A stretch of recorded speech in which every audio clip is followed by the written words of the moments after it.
Assalamualaikum warahmatullahi wabarakatuh.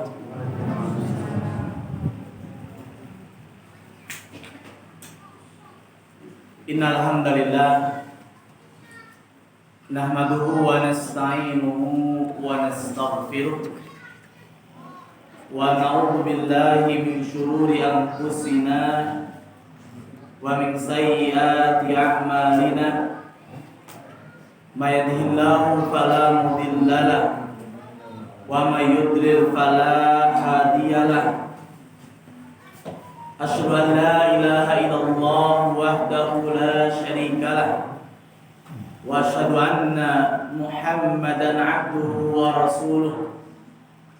Qala Allah ta'ala ya ayyuhalladzina amanu taqullaha haqqa tuqatih wa la tamutunna illa wa antum muslimun.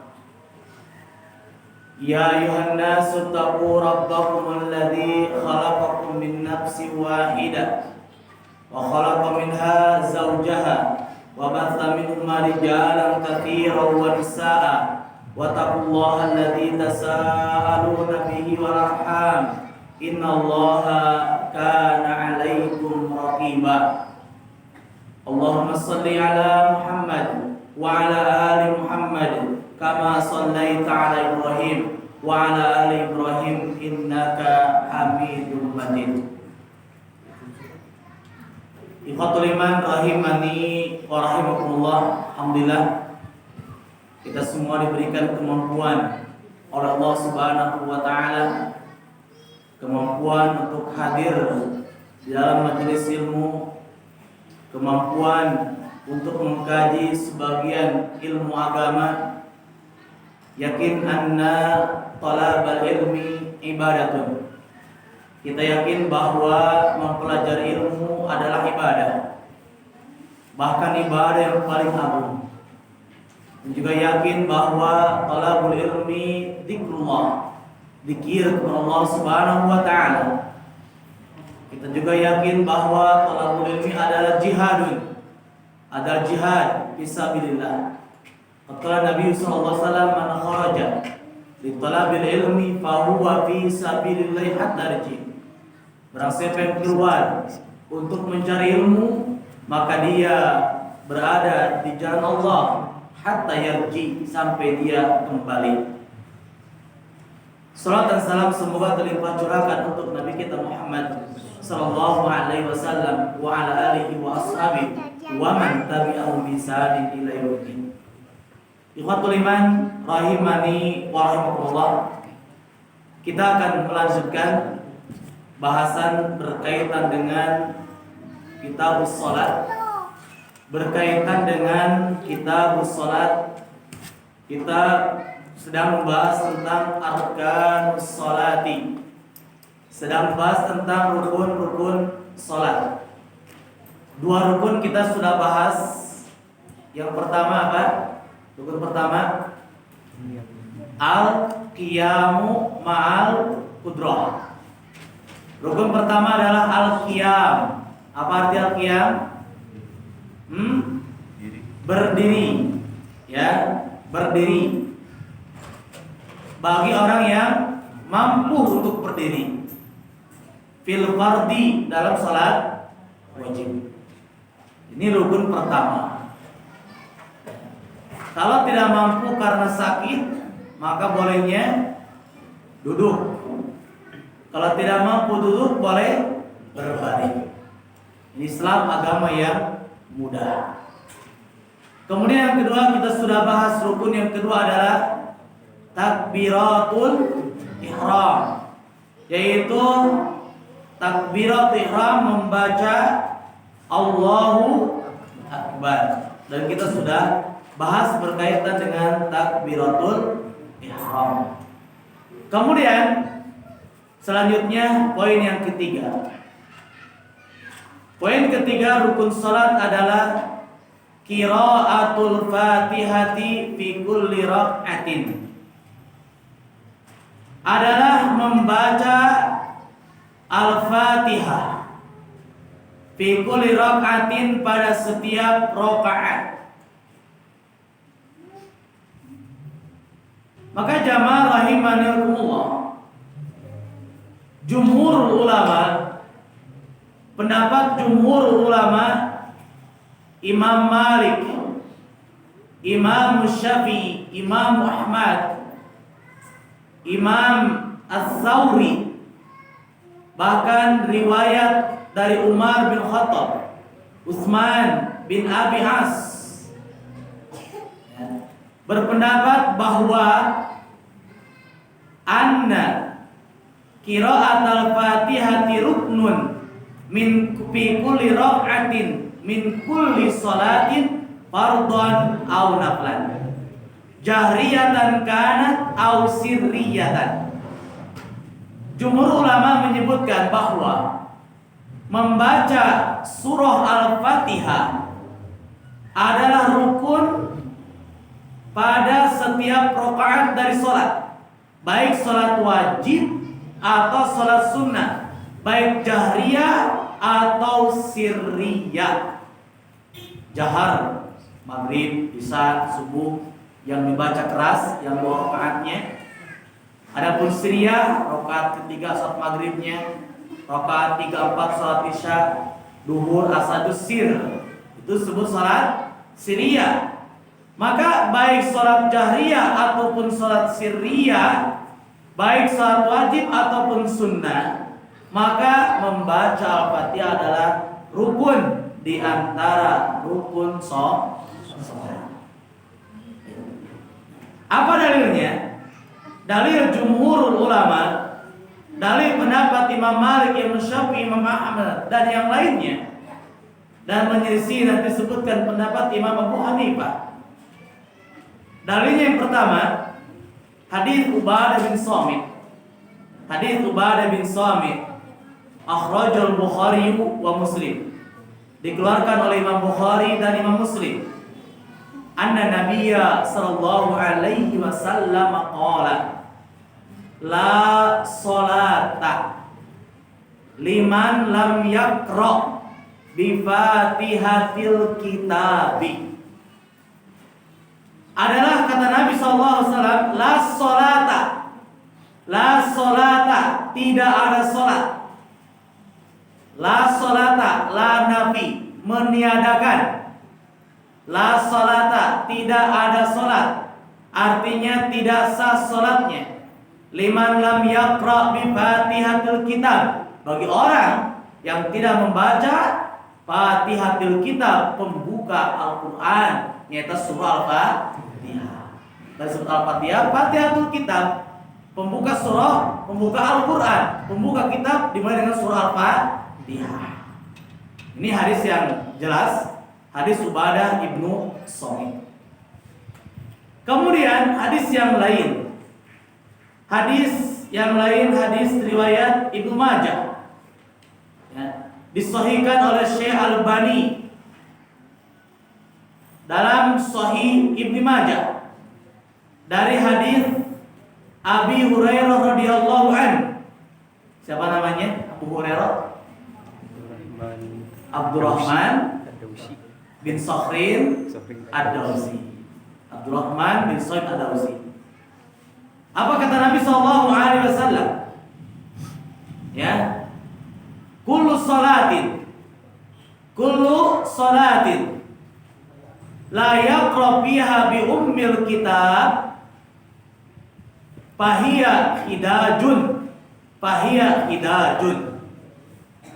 Wa bi riwayatin man shalla salatan lam yaqra fiha, man shalla salatan lam yaqra fiha bi Fatihatil Kitab fahiya hidajun.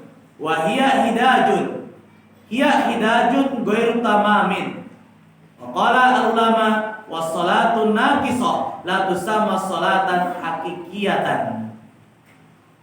Dalam hadis yang disahihkan oleh Syekh Albani, hadis riwayat Imam Ibnu Majah rahimahullah taala, dalam Sunan Ibnu Majah hadis 693, kata Nabi sallallahu alaihi wasallam, kullu salatin, setiap salat la yaqra fiha bi ummil kitab. Jelasnya tidak membaca dalam salat tidak membaca umil kitab. Apa umil kitab? Al-Fatihah. Maka di antara nama Al-Fatihah umil kitab. Al-Fatihah, umil kitab. Apalagi? Ruqyah. Ya, itu di antara nama surah Al-Fatihah. Fahiya hidajun. Fahiya hidajun. Arti hidaj adalah cacat. Maka salatnya cacat. Fahiya hidajun, salatnya cacat. Dalam hadis Abu Hurairah radhiyallahu anhu, riwayat Imam Muslim, beda redaksinya. Riwayat Imam Muslim. Man shalla sholatan, barang siapa yang salat, lam yaqra fiha bi Fatihatil kitab, tidak membaca surah Al-Fatihah, fahiya hidajun, maka cacat. Wa hiya hidaj, hiya hidaj ghairu tamam, maka tidak sempurna. Faqala ulama was-salatu naqisah, salatnya berkurang, la tusama salatan hakikatan, tidak disebut salat yang sebenarnya kalau tidak membaca surah Al-Fatihah. Maka ini menunjukkan ya pendapat jumhur ulama bahwa Al-Fatihah rukun di antara rukun salat. Rukun salat. Wa dhahaba Imam Abu Hanifah. Berpendapat Imam Abu Hanifah. Imam Abu Hanifah berpendapat bahwa ya annal Fatihah la ta'ayyan qira'atuha wa nutujzu qira'ah ayat Al-Qur'an. Pendapat Imam Abu Hanifah, beliau berpendapat bahwa membaca Al-Fatihah itu bukan rukun salat. Ya, bahkan boleh membaca surah yang lain dari Al-Qur'an. Ya, itu tidak wajib, kata Imam Abu Hanifah. Dalilnya dalam surah Al-Muzammil, faqra'u ma tayassara minal Qur'an. Bacalah sesuatu yang mudah dari Al-Qur'an. Ini pendapat Imam Abu Hanifah. Bagaimana kata jumhur ulama? Kata jumhur kalimat faqra'u ma tayassara minal Qur'an itu adalah mutlak umum. Sedangkan dalam surat membaca Al-Fatihah adalah muqayyad. Maka dalam kaidah sesuatu yang umum dibawa kepada yang muqayyad, dibawa kepada yang muqayyad. Sedangkan ayat faqra'u ma tayassara Qur'an itu lafadznya mutlak. Sedangkan hadis yang tadi Ubay bin Samit itu hadis muqayyad, ditetapkan ketika dalam sholat. Maka ikhwanullah, pendapat jumhur ulama arjah wa aqwa, jumhur ulama lebih kuat berdasarkan hadis Ubay bin Samit. Kalau ayat tadi sifatnya umum, kalau hadis Ubay bin Samit la sholata liman lam yaqra bi Fatihatil kitab itu merupakan khusus dalam salat muqayyad. Maka dalil umum, dalil mutlak dibawa kepada dalil yang muqayyad, yang khusus tentang bab salat. Itu kata jumhur ulama. Maka pendapat yang kuat adalah pendapat jumhur ulama bahwa Al-Fatihah rukun di antara rukun salat. Ini ikhwah rahimakumullah ya. Kemudian jamaah rahimakumullah, Syekh Fauzan qala anna al-Fatihah rukmun fi kulli raka'atin minas shalah. Syekh Fauzan mengatakan membaca Al-Fatihah ada rukun di setiap rakaat. Rukun di setiap rakaat. Dan telah sahih dari Nabi sallallahu alaihi wasallam bahwa beliau membacanya di setiap rakaat. Ini dalam kitab Al-Mulakhas Al-Fiqhi. Ini pendapat Syekh Fauzan menguatkan pendapat jumhurul ulama. Ini pendapat Syekh Fauzan menguatkan pendapat jumhur ulama. Ini ikhwah Allah. Kemudian ikhwah Allah berkaitan ahkam salat Fatihah, membaca mahukmu qiraatul Fatihah lil makmum bi salatil jamaah. Apa hukumnya membaca surah Al-Fatihah bagi makmum ketika berjamaah? Ya. Ketika apakah makmum membacanya? Ataukah makmum diam mendengarkan bacaan imam ketika jahar, atau dari mulai ikut berjamaah baik sir atau jahar diam tidak membaca, ataukah membaca. Ini jamaah rahimahumullah, ya, tentang membaca Al-Fatihah bagi makmum. Maka para jamaah rahimahumullah, para ulama berbeda pendapat. Ini masalah fikih ya. Para ulama berbeda pendapat mengenai hukum membaca Al-Fatihah bagi makmum dalam sholat berjamaah. Pendapat pertama, Al-Fatihah tidak wajib, baik bagi imam maupun makmum. Nah, ini ya, ada pendapatnya. Ya, baik sholat sirriyah maupun sholat jahriyah, yang wajib membaca Al-Quran yang mudah dibaca. Ini pendapat yang demikian berdalil dengan ayat tadi, faqra'u ma tayassara minal Quran. Itu pendapat siapa? Imam Abu Hanifah. Jadi mau sir, mau jahar, mau imam, mau makmum itu kan, ini tidak membaca surah Al-Fatihah, membaca surah apapun berjezi. Ya, ini boleh. Ini pendapat pertama. Tapi kata ulama ini pendapat yang lemah. Ya, tapi ada pendapatnya kata para ulama. Pendapat kedua, membaca Al-Fatihah ada rukun bagi imam maupun makmum. Kalau yang tadi makmum, imam tidak wajib baca Al-Fatihah, baca apa saja di Al-Quran. Faqra'u ma tayassara minal Quran. Pendapat kedua, ini bagi imam, bagi makmum wajib membaca Al-Fatihah, mau berjamaah atau munfarid sendiri, mau sendirian, mau berjamaah, baik bagi imam, baik bagi makmum, itu wajib membaca surah Al-Fatihah, baik sir ataupun jahar. Sir ataupun jahar. Ya, bagi orang yang ikut salat berjamaah, maka dia membacanya dari awal. Kalau masih berdiri, ketika membaca surat, dia baca Al-Fatihah. Ini yang Allah. Ini pendapat kedua. Ini pendapat kedua, ini pendapat Imam Syafi'i ya, juga Imam Malik.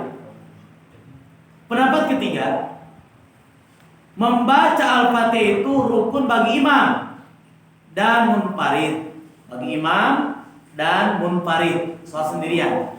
Namun tidak wajib bagi makmum secara mutlak, baik dalam sholat sirriyah maupun jahriyah. Jadi wajib hanya bagi imam dan bagi orang yang sholat munfarid sendirian. Ada makmum secara mutlak tidak, ya, baik sir ataupun jahar. Ini pendapat ketiga. Pendapat keempat, membaca Al-Fatihah ada rukun bagi imam dan munfarid. Ya, kalau pendapat keempat, imam dan munfarid dalam sholat sir, sholat jahar. Namun rukun bagi makmum dalam sholat sirriyah saja. Jadi pendapat keempat, imam dan munfarid wajib rukun baca sholat Fatihah. Adapun bagi makmum ketika sir, duhur, asar, atau rakaat ketiga dalam sholat maghrib, bisanya ketiga dan keempatnya. Ketika sir, maka dia wajib membacanya. Ketika jahar tidak, mendengarkan imam. Kalau ini pendapat Imam Ahmad bin Hanbal rahimahullah ta'ala. Ini ikhwanakumullah, para ulama berbeda pendapat dalam masalah ini. Ya. Maka jamaah rahimahullah, kalau saya sendiri gitu ya, apa yang saya telah belajar di pondok sama para ustadz gitu ya, satu yang mana ya, kalau saya berpendapat ya, mengambil hadits Bukhari Somit ya, berdasarkan pendapat Imam Syafi'i, bahkan ini merupakan pendapat Imam Bukhari dan ulama-ulama yang lainnya, itu bagi imam, bagi makmum sir jahar baca Al-Fatihah berdasarkan hadis Ubadah bin Somit. Adapun pendapat Imam Ahmad yang tadi, ketika jahar tidak baca, ketika sir baca, itu berdalil dengan ayat Al-Quran. Wa idza quri'al Qur'an fastami'u lahu wa ansitu la'alakum turhamun. Ketika dibaca Al-Quran, maka dengarkan, diam, dengarkan agar kalian mendapatkan rahmat. Nah, itu dalilnya ada, gitu kan. Tapi kata Imam Syafi'i dan yang lainnya, bahwa ayat itu umum gitu kan. Adapun hadis Ubad bin Samit itu khusus dalam bab salat. Itu amrun khilaf di kalangan para ulama ya. Tapi yang pendapat yang kuat perbedaannya itu ketika sir baca, ketika hajar tidak baca. Pendapat kedua, pendapat yang sir jahar tetap wajib baca gitu kan. Tapi kalau Imam Syafi'i dan juga Imam Bukhari dan ulama yang lainnya mau sir, mau jahar dia membaca surah Al-Fatihah, mau berjamaah ataupun sendirian, sunnah atau wajib maka baca Al-Fatihah berdasarkan hadis yang tadi, itu hadis setelah salatan liman lam yaqra bi Fatihatil kitab. Tidak sah salat bagi orang yang tidak membaca surah Fatihah. Itu abu wasi ya, pendapat luas. Mau yang tadi berdasarkan ayat yang tadi Pak Umar Tayasominal Quran ya, tapi itu pendapat Imam Abu Hanifah, tapi kata jumlah ulama pendapat yang kurang kuat. Sebab itu mutlak boleh harus upaya. Kemudian dengan ayat wa idza quri'al Qur'an fastami'u lahu wa ansitu turhamun, ketika sir baca, ketika jahat tidak baca. Itu pendapat Imam Ahmad bin Hanbal rahimahullah. Itu maka jangan Allah kalau masalah fikih, masalah yang luas ya, disampaikan kepada ulama, maka seorang mukmin jika dia berpendapat dan merasakan dalil yang dibuat oleh para ulama, kita harus berlapang dada ketika kita berbeda pendapat. Fulan baca Fatihah ketika sir, ketika jahar baca, yang lain enggak baca. Kita berlapang dada, kita mengamalkan berdasarkan ilmu, berdasarkan dalil, bukan berdasarkan beda pendapat. Kenapa Anda enggak baca ketika jahar? Berdalil ayat tadi, wa idza quri'al Qur'an fastami'u lahu wa ansitu lakum turhamun. Oh, kenapa Anda membaca? Pendapat Imam Malik, Imam Syafi'i itu apa? La sholata liman yaqra bi Fatihatil. Ini ikhwan ya tentang salat berjamaah bagi makmum dan imam. Maka jamaahumullah, Syekh Ibnu Utsaimin berkata, ya, kata beliau, membaca Al-Fatihah rukun bagi semua yang sholat. Ini pendapat Ibnu Utsaimin. Ya. Membaca Al-Fatihah ada rukun bagi semua orang yang sholat. Tidak ada seorang pun yang dikecualikan. Tegas ya di sini. Kecuali makmum masbuk yang mendapati imam sedang ruku. Sempat kan? Tapi kalau imam mendapatkan sedang berdiri baca surah, kita datang masbuk baca Al-Fatihah dengan sir. Tapi ketika imam sudah ruku, kita datang langsung ruku, mendapatkan satu roh. Tapi ingat, jangan nunggu imam dicampur tuh. Makan doa, nunggu imam ruku nih, nggak boleh. Ini ketika masuk masjid mendapati imam ruku, ikut ruku. Ya, atau imam ketika berdiri dan sempat baca Fatihah. Kalau nggak sempat misalkan baca surat An-Nas misalkan ayat terakhir, mau ruku masih berdiri, kita mau ruku, kita nggak sempat, nggak baca. Tapi kalau sempat maka baca. Ini pendapat Ibnu Utsaimin menguatkan pendapat Imam Syafi'i dan Imam Bukhari dan imam yang lainnya yang berdasarkan dalil tadi la sholata liman lam yaqra bi Fatihatil kitab. Maka nanti akan dibahas ya, mendapatkan rakaat mendapatkan apa gitu kan, apakah dengan ruku atau dengan Al-Fatihah. Tapi ada hadis yang sahih, man adraka ruku'an faqad adraka rak'atan. Siapa yang mendapatkan imamnya ruku, maka dia mendapatkan satu rakaat. Walaupun enggak sempat baca Al-Fatihah, dia mendapatkan imam ruku. Ya. Tapi ada sebagian orang ketika imam ruku tidak baca Al-Fatihah, ulangi lagi satu rakaat. Nah, pendapat tadi berdasarkan hadis Nabi, terus nanti kita bahas. Maka ini hadis yang sahih. Kata Ibnu Utsaimin disebutkan ini untuk semua sholat, baik makmum, baik imam, baik sir, baik jahar, maka wajib baca Al-Fatihah kecuali ketika imam sedang ruku, nggak sempat, atau berdiri imam nggak sempat baca Al-Fatihah keburu ruku. Ini jamak umum. Maka kata beliau, asal penafian adalah menafikan wujud. La sholata. La sholata itu lam nafi li jinsi, menafikan jenis keberadaan apapun. Jika tidak mungkin dimaknai penafian wujud, maka maknanya penafian keabsahan. Maka tidak sah. Kalau sholata tidak sah sholatnya. Dan penafian keabsahan itu artinya penafian wujud syar'i.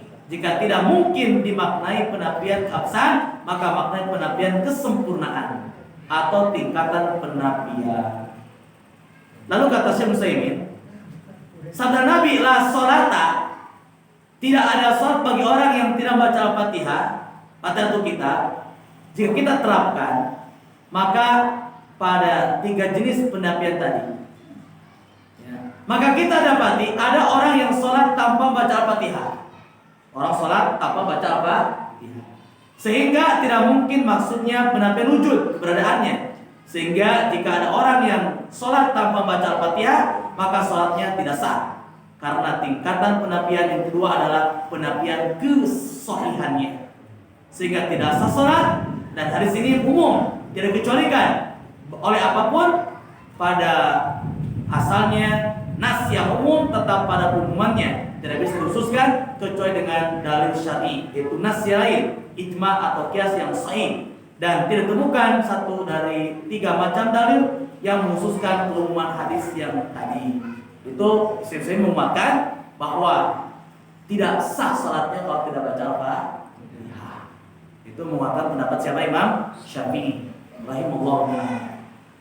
Ini ifahumullah, la sholata liman lam yaqra bil Fatihah. Kita itu khusus ketika dalam sholat. Adapun tentang pendapat Imam Ahmad disebutkan wa idza qira Quran fastami'u lahu wa ansitu la'allakum turhamun. Ya. Ini dalam pendapat Ibnu Utsaimin rahimahullahu taala. Ya, kapan bacanya? Ya, kalau baca. Ya, kata para ulama sebutkan bacanya ketika baik mengikuti imam, ya, ikuti ulang-ulang jangan dahului, ya, ikuti, atau ketika imam membaca surah, ya, surah. Ini banyak disebut para ulama. Kemudian jamaah rahimahullah,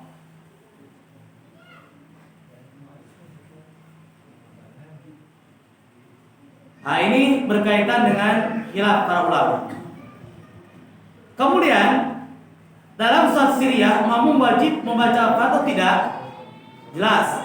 Dalam sholat siriyah itu pendapat para ulama seperti Syekh Muhammad Nasruddin Al-Albani menyatakan, adapun dalam sholat siriyah maka para sahabat menetapkan bahwa mereka membaca Al-Quran, membaca surah Al-Fatihah ketika sholat siriyah. Sholat sholat yang tidak dijaharkan. Syekh Albani memaparkan masalah ini dengan penjelasan yang bagus. Mengatakan, awalnya Nabi SAW membolehkan makmum untuk membaca Al-Fatihah belakang imam. Ini kalau Syekh Albani beda, ya.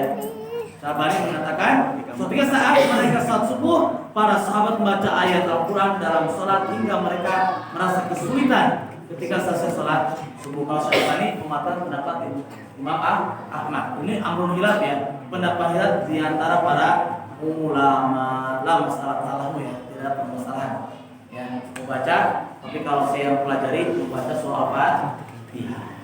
Ini ikhwanakumullah berkaitan hukum baca Al-Fatihah ketika makmum berjamaah, yaitu khilaf di kalangan para ulama.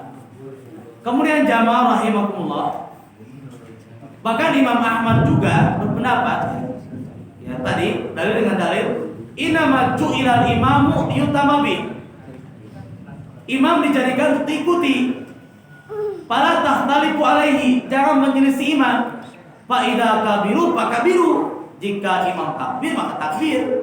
Wa idza qara'a fa'ansitu, kalau membaca maka diamlah. Ini betul juga, ya. Kalau baca maka diamlah. Kalau membaca maka diamlah, karena imam harus diikuti. Kalau membaca maka diamlah. Ini ya. Maka disebutkan juga mangkana lahu imamun wa qira'atul imam lahu qira'ah. Barang siapa yang memiliki imam, maka bacaan imam itu adalah bacaan baginya. Bacaan imam bacaan makmum. Nah, ini ikhwah rahimahullah pendapat Imam Ahmad bin Hanbal. Ketika sir baca, ketika jahar mendengar, maka ini kuat juga. Maka silakan itu ya. Itu ya. Enggak kebaca atau tidak ya. Itu amrul khilaf di kalangan para ulama. Tapi kalau yang sir yang jahar tidak baca, itu pendapat yang lemah. Ya. Jika sir dan jahar tidak atau ketika sendirian atau ketika berjamaah tidak baca, itu pendapat yang lemah. Ya, pendapat yang ini jamaah rahimahullah sebutkan para ulama.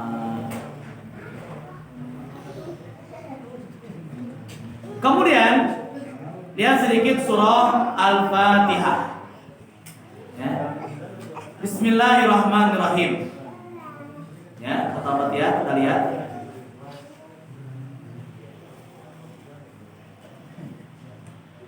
Alhamdulillahi Rabbil Alamin.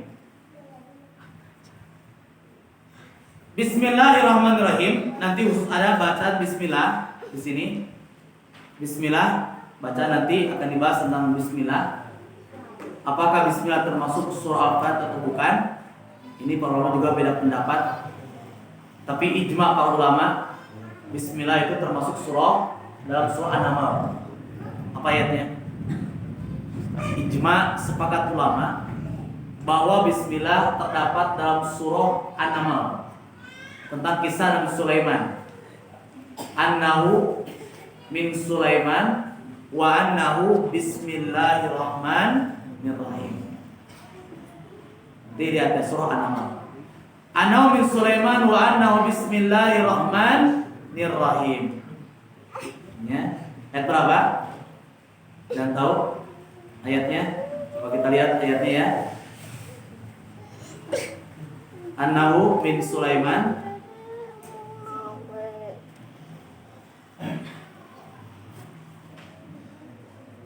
Annahu min Sulaiman wa annahu bismillahirrahmanirrahim. Tentang Nabi Sulaiman mengirim surat ke siapa? Dalam surah ya, ini ada surahnya. Kamu terdapat dalam surah An-Naml ayat 31. 31 30 29 30. Qalat ya ayyuhal mala'u inni ulqiya ilayya kitabun karim. Innahu apa ya? Innahu, bukan annahu. Innahu min Sulaimana wa innahu bismillahirrahmanirrahim. Ayat 30-nya. Surah An-Naml 30. Innahu min Sulaiman wa innahu bismillahirrahmanirrahim. Maka ijma para ulama bahwa bismillah terdapat dalam surah An-Naml ayat 30. Yang jadi masalah, apakah termasuk surah Al-Fatihah atau bukan? Itu para ulama beda pendapat. Ada yang mengatakan bahwa bismillah termasuk surah Al-Fatihah, sehingga dalam sholat dibaca bismillahnya. Ada yang berpendapat bahwa bismillah bukan termasuk surah Al-Fatihah, tapi fasilun baina surah, pemisah antara surah kecuali surah Al-Baqarah. Surah At-Taubah. Gitu ya. Kecuali surah At-Taubah, gitu kan? Nah, fasil antara surah. Ini hukum hilaf di antara para ulama tentang bismillah apakah termasuk surah Fatihah atau bukan, itu beda pendapat. Ada ijma sepakat bahwa bismillah termasuk surah An-Naml ayat 30. Adapun termasuk surah Fatihah terjadi perbedaan pendapat di kalangan para ulama. Ya. Alhamdulillahi Rabbil Alamin. Sedikit terjemahkan. Alhamdulillahi Rabbil Alamin. Segala puji bagi Allah, Rabb semesta alam. Segala puji bagi Allah, Rabb semesta alam. Alhamdu dikrul mahamid, menyebutkan puji yang ada kecintaan, pengagungan, ketundukan, ibadah hanya untuk Allah. Maka kalimatnya alhamdu. Ada dua kalimat memuji ya. Ada kalimat alhamdu, ada juga kalimat al-madhu. Hamida, madaha. Alhamdu, al-madhu. Sama artinya puji. Cuma ada perbedaan. Kalau alhamdu itu puji dibarengi dengan kecintaan, ketundukan, ibadah, itu milik Allah.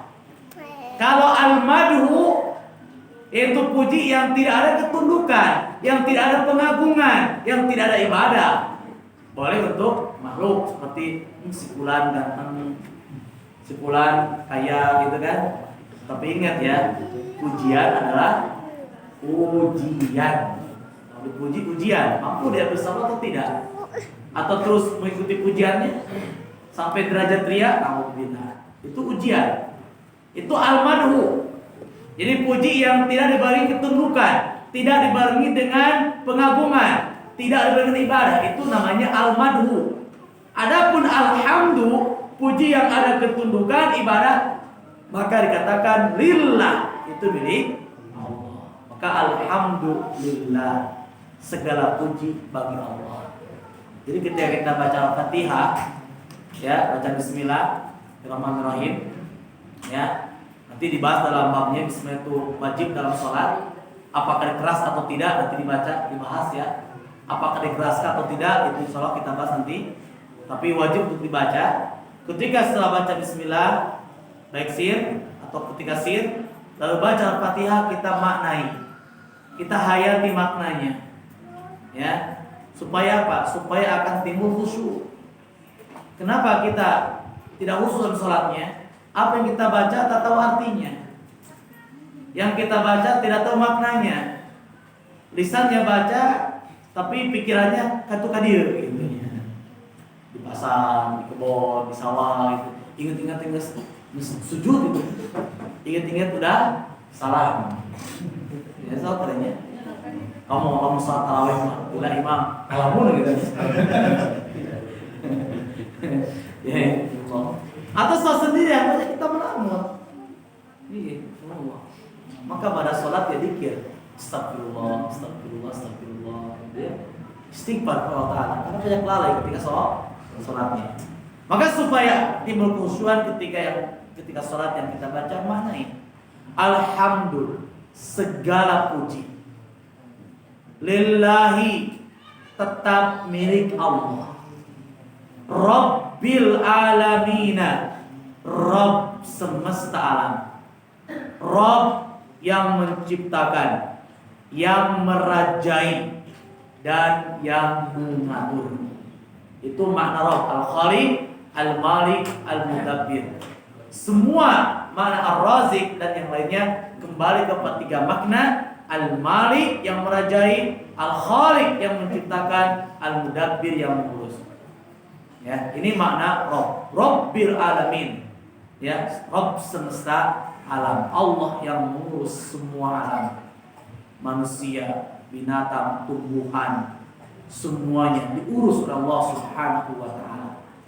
Maka disinilah dari kata Rabbil alamin akan timbul ketawakalan yang sangat kuat kepada Allah Subhanahu wa taala. Kita selalu optimis, tidak pesimis. Ketika masa zaman sekarang ekonomi berkurang, banyak kita rasa takut hari ini. Betul enggak? Ya, takut penyakit corona. Ya. Nah, bahkan dengan bodoh dengan corona lebih takut corona ini. Daripada takut dan kebodohan ya. Ya kan? Takut sakit. Contoh kalau sakit sedikit cepat ke dokter. Tapi kalau tidak tahu tentang ibadah, tentang tauhid, jarang, sulit belajar ilmu. Berarti lebih takut penyakit badan daripada penyakit hati. Takut tumbuh, gitu kan? Takut dari sakit, takut dari virus. Kedua, kita ditimpakan khauf, ya, takut dari musuh. Takut oleh komunis, gitu ya, menguasai negeri kita, betul nggak? Ketakutan, kan? Wah, gimana nih? Wah, gimana, takut, kan? Muncul.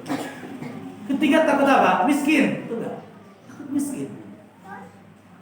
Yang keempat, apalagi anak-anak kita belum masuk sekolah, takut masa depan putra putri kita, betul nggak? Udah capek di rumah ngurus, ya. Ya, ini.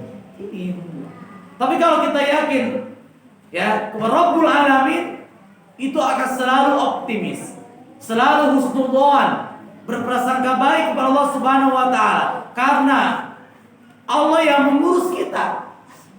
Ya, Allah yang mengatur kita. Bahkan Allah telah menyatakan, wa ma min dabatin illa 'alallahi rizquha. Tidak ada binatang apapun kecuali Allah yang memberikan rezekinya. Rabbil alamin, Rabb semesta alam. Seorang ayah tidak takut kepada anaknya. Yang penting dia tawakal, berusaha berdoa, berada dalam siratal mustaqim. Satu keluarga tidak takut dengan apa yang dimilikinya, karena yakin Allah Rabbul Alamin. Karena dia berusaha dan penuh ketawakalan, yakin Allah akan memberikan rezeki. Jangankan manusia, burung pun diberikan rezeki. Dia seekor burung. Kata Nabi SAW sebutkan, lau annakum tatawakkaluna 'ala Allah la razaqakumullahu kama yarzuqut tayra yagdu khimasan wa taruhu butuna. Kata Nabi SAW, kalaulah kalian betul-betul tawakal kepada Allah, pasti la razaqakumullah, pasti Allah akan memberikan rezeki kepada kalian. Kama yarzuqut tayra, seperti Allah memberikan rezeki kepada seekor burung. Yagdu khimasan, berangkat pagi dalam keadaan lapar, perutnya kosong, ya, pulang dalam keadaan kenyang. Wataruhu, pulang sore. Ada gak burung pulang malam? Ada gak burung berangkat subuh, janari? Kata Nabi, berangkat pagi, pulang sore, dalam keadaan kenyang, bahkan membawa anak secukupnya. Tapi manusia berangkat sampai subuh, pulang sebelum subuh. Macet. Tapi tetap segitu rezekinya. Bahkan yuk talabul ilmi belum sempat. Tidak ada kesempatan. Talabul ilmi tidak ada kesempatan dia. Maka harus apa? Menyempatkan diri, bukan mencari waktu sempat. Maka kalimatnya bukan mencari waktu luang, tapi luangkan waktu untuk talabul ilmi. Maka mencari rezeki burung aja diatur, apalagi manusia yang punya akal pasti diatur mencari rezeki. Pulang pagi, balik sore, lihat burungnya. Maka Allah berikan rezeki. Apalagi manusia yang punya akal, Allah pasti akan berikan rezeki. Sebab apa? Wa ma khalaqtul jinna wal insa illa liya'budun. Ma uridu minhum min rizqin wa ma uridu ayyul imun. Innallaha huwa razzaqu dzul quwwatil. Allah menciptakan hambanya untuk beribadah. Wahai ya alahum, Allah menyediakan untuk mereka sesuatu yang bisa hamba beribadah. Apa? Berupa rezeki. Lihat ayatnya, innallaha huwa razzaqu dzul quwwatil matin. Ya, betul. Allah ciptakan hamba untuk beribadah, lalu Allah sediakan rezekinya, sediakan fasilitasnya agar mampu dia beribadah kepada Allah Subhanahu wa taala. Kenapa? Allah yang mengurus kita. Ini yang Allah. Nah, ini Allah ya, karena kalimat Rabbil Alamin, Rabb semesta alam, sehingga tumbuh optimis, berprasangka baik kepada Allah Subhanahu wa taala. Apapun keadaan kita husnudzon billah. La yamutanna ahadukum, kata Nabi, tidaklah, janganlah maut sasaran kalian illa bihusnuddin billah, bihusnuddin dhanni billah, kecuali berprasangka baik, dalam berprasangka baik kepada Allah Subhanahu wa taala. Apapun keadaannya, ketika musibah menimpa kepada kita, husnudzon, kedepankan prasangka baik. Ketika kita misalkan diberikan rasa sakit, atau kurangnya penghasilan, atau bangkrut usaha, atau kurangnya dari segala macam, tetap depankan berprasangka baik kepada Allah Subhanahu wa Ta'ala. Karena yakin Allah Rabbul Alamin. Ya. Ar-Rahman Ar-Rahim, Maha Pengasih lagi Maha Penyayang. Ar-Rahman Ar-Rahim nama di antara Allah. Sifatnya adalah Ar-Rahman, Maha Kasih Sayang. Menunjukkan bahwa Allah Ta'ala Maha Kasih Sayang. Ya, Allah Maha Kasih Sayang. Kasih sayang Allah Ta'ala bagi dua, ada umum bagi seluruh manusia, baik orang solehnya, orang jahatnya, mukmin kafirnya, Allah Ta'ala memberikan rezekinya, bahkan binatang pun diberikan. Kedua, kasih sayang secara khusus. Itu apa? Bagi orang mukmin diberikan iman, taufik hidayah, ilmu, sunnah, istiqomah dalam agama. Itu kasih sayang khusus. Maka disebutkan dalam ayat Al-Quran, wa kana Allahu bil mu'minina rahima, dan Allah Ta'ala kepada orang mukmin rahima, berkasih sayang. Kenapa? Kasih sayang ini diberikan iman, takwa dan taib. Inilah yang akan mengantarkan kepada kebahagiaan. Ini ikhwan Allah. Coba kan orang kafir lebih kaya kan, tapi mereka diberikan kasih secara khusus, gitu kan? Tapi kita diberikan keimanan, itu kasih secara khusus oleh Allah Subhanahu wa Ta'ala. Apalagi sampai Allah menjaganya, melindunginya dari setiap mara bahaya apapun. Allah menjaga, melindunginya, menolong kita, masukkan kita ke dalam rahmatnya. Itu surganya Allah Subhanahu wa Ta'ala, Ar-Rahman. Maka ketika baca Ar-Rahman Ar-Rahim, kita selalu mengharapkan kepada Allah Subhanahu wa Ta'ala, pengharapan yang sangat kuat bahwa Allah kasih sayang.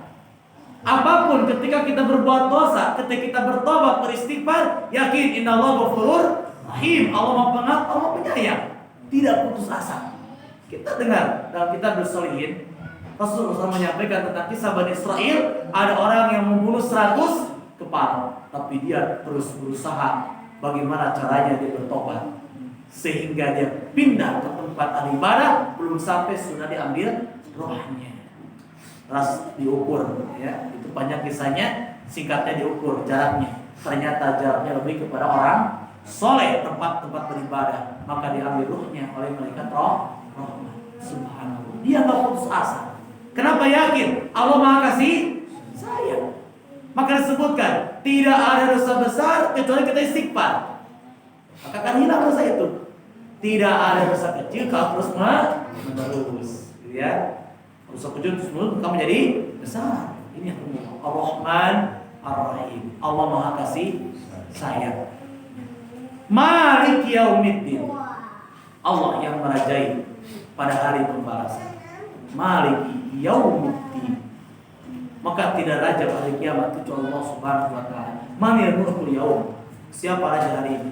Illa wahidul qahhar, kecuali dan satu-satunya yang maha perkasa, Rabbul Alamin, Allah Subhanahu wa Ta'ala.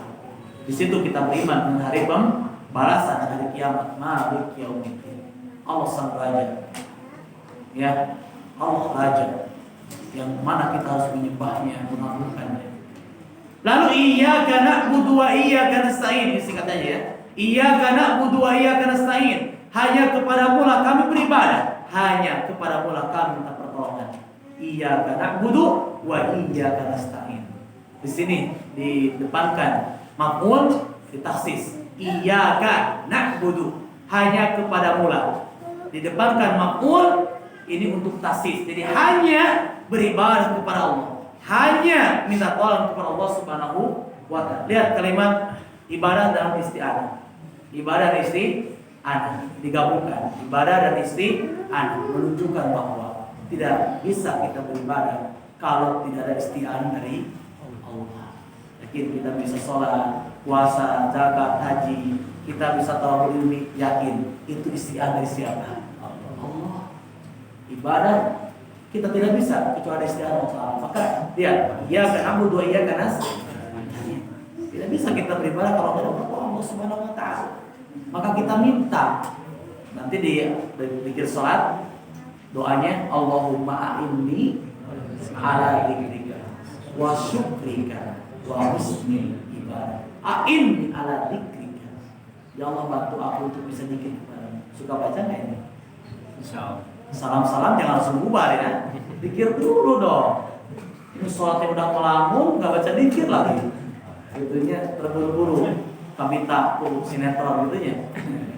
Kabita dengan HP berdering gitunya. Biarkan, matikan HP ketika sholatnya. Kalau kita berdiri nanti kita sibuk dengan HP kita, gitu ya. Atau ingat terus siapa nih, ya. Bahkan panggilan dengan HP lebih kuat daripada panggilan adan ya. Ini musibah ya. Ini jamaah rahimahullah, ya. Allahumma a'inni ala dzikrika wa syukrika wa husni ibadatik. Nantilah biasa lagi mungkin dalam tafsir Al-Quran. Kemudian ihdinas siratal mustaqim. Ya Allah, tunjukkan kami ke jalan yang lurus. Jalan yang mana? Siratal ladzina an'amta 'alaihim. Jalan yang telah Engkau beri nikmat kepada mereka. Siapa? Para nabi, para siddiqin, para syuhada, para sholihin. Kenapa mereka diberi nikmat? Menggabungkan ilmu dan amal. Maka an'amta 'alaihim, orang yang diberi nikmat karena menggabungkan ilmu dan amal. Ghairil maghdub, bukan jalan orang-orang yang dimurkai. Siapa orang-orang yang dimurkai? Itu orang Yahudi, berilmu tapi tidak beramal. Waladhdallin, bukan orang-orang yang sesat. Siapa? Punya beramal tanpa ilmu, itu orang Nasrani. Maka an'amta 'alaihim, ilmu dan amal. Itu ilmu Allah tentang sedikit ya, tentang penjelasan atau definisi terjemah ya, terjemah surah Al-Fatihah. Maka ketika sholat kita hayati ya Al-Fatihah, ketika sholat pahami kalimat-kalimatnya, atau belum tahu lihat nama Quran terjemahnya, lihat dulu, lihat sedikit tafsir para ulama ya, agar apa? Agar timbul khusyuk dalam sholat. Ini alhamdulillah. Demikian saya sampaikan. Insyaallah pada pertemuan yang akan datang kita bahas lagi tentang sholat ya. Walaupun sholat rukuk dan tumanina dan yang lainnya. Ada pertanyaan? Banyak.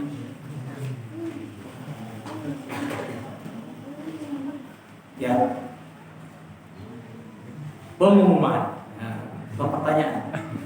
Pengumuman. Ya, iklan. Ya, pengumuman insyaallah dinten enjing besok dinten Ahad sampai seminggu. Ahad ya. Dinten Ahad tabuh 15.30 pada asar sampai selesai. Insyaallah diayakin kajian di Masjid Agung Ciawi. Masjid apa namanya? Syulatul Iman. Syulatul Iman di Masjid Agung Ciawi besok pekan ketiga. Maka diharapkan ya Rasulullah untuk hadir. Kami dari Al-Furqan menyediakan dua mobil angkot, dua mobil angkot untuk jamaah ibu-ibu, bapak-bapak depan, ibu-ibu ya yang mau berangkat kajian. Tapi ingat berangkatnya di awal karena macet, karena lagi perbaikan jalan macet, maka di awal ya. Di awal segera. Kalau motor insya Allah cepat bisa sampai gitu kan. Kalau mobil macetnya susah biasanya. Ya, ini besok ya. Tahu alamatnya, tahu nggak? Oh, masa nggak tahu ya? Dekat sebelah sana ya. Insya Allah ada dua bis di sini, dua mobil angkot ya, angkot bagi ibu-ibu. Bapak-bapak tidak bos gitu. Enggak, silakan hadir untuk kajian. Apa judulnya? Tauhid dari Al-Quran. Silakan ya. Itu sangat penting dipelajari. Sekian apa? Boleh. Ini tadi saya ingin yang paling wajib yang mana? Ada satu hadis mengatakan bahwa apabila kita sholat dalam keadaan ada sedang rukuk, gitu kan? Ya. Mana ini yang paling wajib? Ada yang harus baca Fatihah lagi atau langsung saja gitu. Ini yang mana yang paling wajib gitu. Kalau yang anak pelajari, ya berdasarkan hadis yang tadi, man adraka ruku'an faqad adraka ruk'atan. Siapa yang mendapatkan imam ruku, maka mendapatkan satu rakaat. Ketika pas imam ruku, dapat satu rakaat. Tapi kalau imamnya belum ruku masih berdiri lama, sempat baca Al-Fatihah maka baca Al-Fatihah. Tapi kalau mendapatkan imam ruku, maka ikuti ruku itu mendapatkan satu rakaat. Itu khusus gitu, dari khusus begitu. Walaupun tidak baca Al-Fatihah, ya walaupun tidak baca Al-Fatihah itu dari khusus ketika mendapatkan imam ruku. Tapi ingat, jangan menunggu imam ruku dulu nih, nggak boleh melalaikan. Pas ke masjid ketika ruku, maka kita ikut. Papan atau narok. Itu berdasarkan hadis tadi. Satu lagi. Ini yang tadi didengar gitu kan. Apakah Fatihah itu bagi orang yang makmum ini yang rojih yang mana? Apakah memang? Tadi hilangnya sangat banyak ya. Cuman yang saya pelajari, anak pelajari tadi mengambil pendapat Imam Utsaimin, pendapat Imam Bukhari, Imam Syafi'i bahwa makmum baca Al-Fatihah mau sir mau jar. Atau Bapak silakan pendapat Imam Ahmad ya, ketika sir baca, ketika jar enggak baca. Itu masalahnya. Tapi kalau anak-anak pribadi yang aku pelajari ya itu baca ya. Kalau saya itu amrun luasi, makanya luas. Iya. Tapi ingat mengamalkan dalil, bukan mengamalkan beda pendapat. Jadi Bapak kalau nggak baca ketika jar dari tadi tidak puri Al-Quran pas tamillahu aksitu lalakum tur kamu dengarkan. Kalau saya baca tadi la sholata liman nadir bi fatihatil kitab. Itu mengamalkan dalil, bukan mengamalkan khilafnya. Ya, kita mengamalkan mengenai hadis yang barusan inna majlilah imamu liyutamabih. Nah, bila takbir dan rukun. Kebetulan si imamnya pas rukunya ya dari subuh mungkin. Jadi pas rukunya ya, mungkin ada sholat subuh. Berarti kunut gitu. Nah, posisi makmum apakah mengikuti? Sedangkan misalkan tentang kunut ya. Insyaallah Kunut insyaallah kita bahas ya, kunut khilaf di antara para ulama. Beda pendapat ulama ya, mengikuti atau dia diam. Tapi tetap mengikutinya apakah dia angkat tangan atau diam saja. Gitu ya. Diam tidak angkat tangan. Itu khilaf antara Imam Syafi'i dengan Imam Malik, mungkin nanti secara menyebar dibahas. Itu permasalahan yang terjadi beda pendapat di kalangan para ulama tentang kunut subuh. Adapun kunut secara hukum asal disyariatkan, itu kunut nazilah, kunut witir. Adapun kunut subuh itu terjadi khilaf di antara para ulama. Tapi ketika imam kunut, kita jangan sujud. Jangan ya, imam kunut misalkan sujud serangan aja gitu, nggak boleh. Tapi apakah dia diam? Dia mata angkat tangan, dia macam nutur ke diam, atau dia angkat tangan, itu masalahnya di situ. Tapi jangan duluan sujud, nggak ada seperti itu. Saya nggak ikut kunut, sujud sendiri. Anda menurut imam itu bahaya, nggak boleh. Jadi masalah apakah angkat tangan atau mengaminkan atau diam saja. Diam aja. Ketika sujud, ya itu di situ masalahnya. Tapi jangan sampai ketika imam kunut, antum sujud duluan. Atau salam duluan ya, balik kan dari rumah aja. Imamnya kunut, antum pulang saat di rumah. Ya itu. Atau mau berjamaah gitu kan. Itu dulu juga. Nanti kita bahas ya. Cukup ya waktunya. Sedikit mungkin karena ya. Bertanya tapi mungkin apa istilahnya malu atau gimana. Ini kan materi bulan bahaya dan semacam yang bersifat yang baik kan materi bulan apa pendapat pemerintah. Makanya gini kan, apakah Rasulullah itu dalam praktiknya mengenai itu seperti apa yang diambil oleh ulama yang tadi itu, ataukah ada Rasulullah memberikan contoh berjamaah tertentu gitu. Mama berjamaah kan si makmum baca jihad itu yang jihad dan jihad si makmum kan ada yang apakah yang Rasulullah lakukan itu yang mana gitu? Yang pernah dicontoh Rasulullah itu seperti apa? Apakah tempat-tempat yang pernah dilakukan Rasulullah gitu? Walau alam ya, kalau asal masalah khilaf Karena terjadi masalah khilaf ya, banyak dalil dari Nabi SAW dan dari Al-Quran Sunnah Nabi.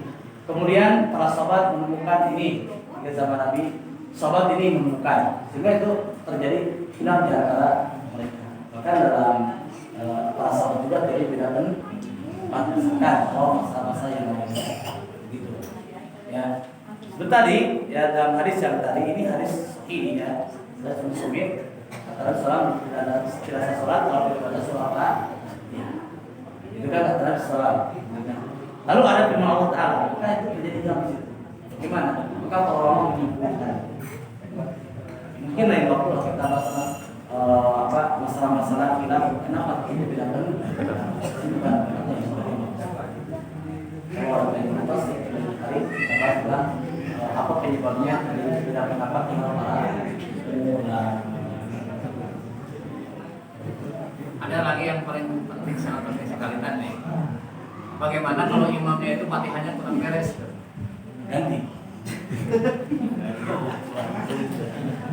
ganti imamnya atau belajar imamnya, kasih tahu Udah diajak, bukan diajak ngaji ya, tapi dia tidak mau, tapi ganti.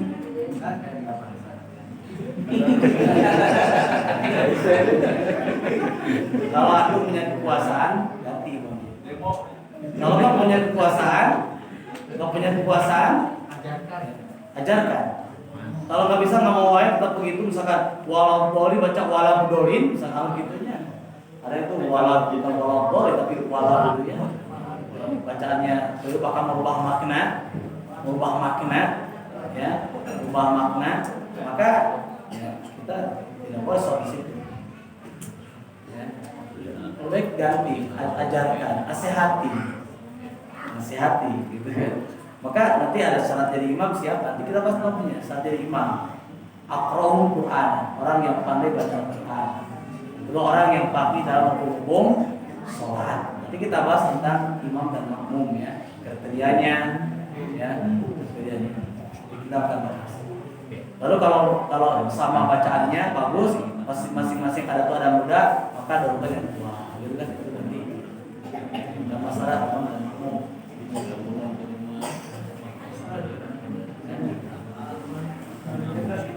Terkait perbedaan pendapat dalam Fatihah.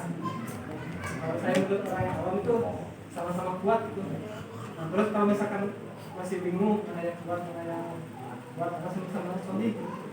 Kalau cara mempraktekannya kadang-kadang sesuai imamnya. Kalau misalkan imamnya bacanya surat pendek, berarti saya condong ke yang tidak membaca lagi menggunakan surat imam.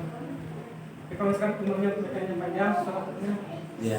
maka tidak yang membaca. Walau alam kalau masalah itu berarti kita al-amal bidalil, kita mengamalkan dengan dalil.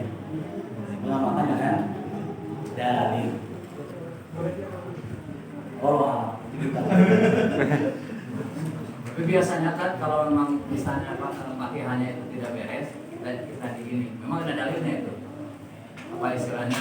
Misalnya bacaan ini kurang beres, kita ikuti gitu supaya lurus.